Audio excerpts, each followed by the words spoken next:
सर्वमंगलं मंगल्ये शिवे सर्वार्थ साधिके शरण्ये त्र्यंबके गौरी नारायणी नमस्तुते नारायणी नमस्तुते। शरणागत दीनार्थ परित्राणं परायणे सर्वस्याति हरे देवी नारायणी नमस्तुते नारायणी नमस्तुते। जा देवी सर्वभूतेषु मातृरूपेण संस्थिता नमस्तस्यै नमस्तस्यै नमस्तस्यै नमो नमः नमस्तस्यै नमो नमः। नमस्कार श्रोता बंधु, पवित्र दुर्गा पूजा दशहरा उपलक्षे आपण मानकु मोर शारदीय अभिनंदन। जय जय दश भुजा जगत जननी संतान वत्सला मालो कल्याण दायिनी जय जय आदि शक्ति देवी शाकंभरी अभयदायिनी कात्यायनी मा शंकरी आश्विन्य शुक्ल पक्षरे तोहर पार्वण सहरु ग्राम पर्यंत सर्वत्र पूजन नववस्त्र परिधान करे सर्वजन भक्ति भरे करुथांती उत्सव पालन केते भक्त नुआ चूड़ा भोग लागी दियंती बांधव जनकु गृहे आमंत्री आणती आलोक मालारे पूरा हुए सुसज्जित सते कि नभ नभरे तारा गण बिछुरित आबाल वृद्ध वनिता तो भक्ति रे थाई उत्पुल मानसे भ्रमुथांती हर्ष होई सुंदर करी सजांती प्रति घर द्वार रंगीन चित्र हरिशई अति मनोहर बाट घाट पूर्ण हुए भक्तंक भीड़रे नानादि द्रव्य विक्रय हुए बजार रे क्रेता विक्रेता मध्य हुए नेण देण ता मध्य बारी हुए सुगंध सुगंध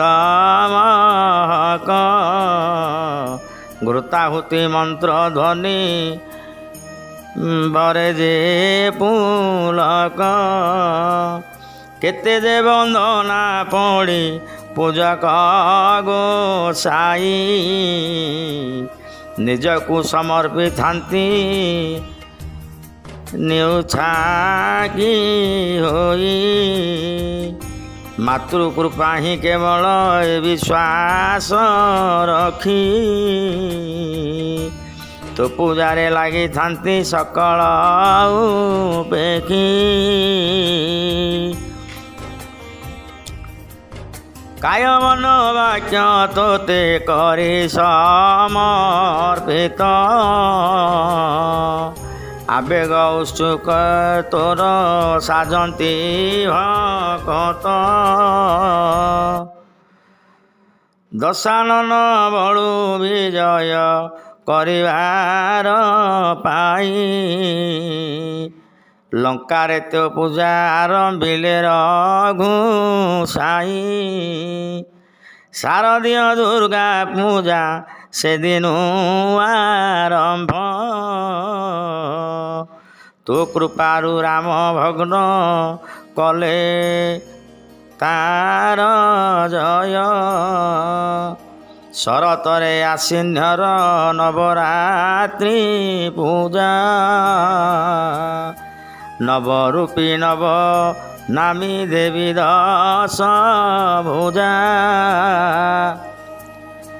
ଆଶ୍ଵିନ୍ୟରେ ଶୁକ୍ଳ ପକ୍ଷ ପ୍ରତିପଦ ଠାରୁ ନବମୀ ପର୍ଯ୍ୟନ୍ତ ଶକ୍ତି ପୂଜା ତୋ ସୁଚାରୁ ଶୈଳପୁତ୍ରୀ ରୂପେ ପୂଜା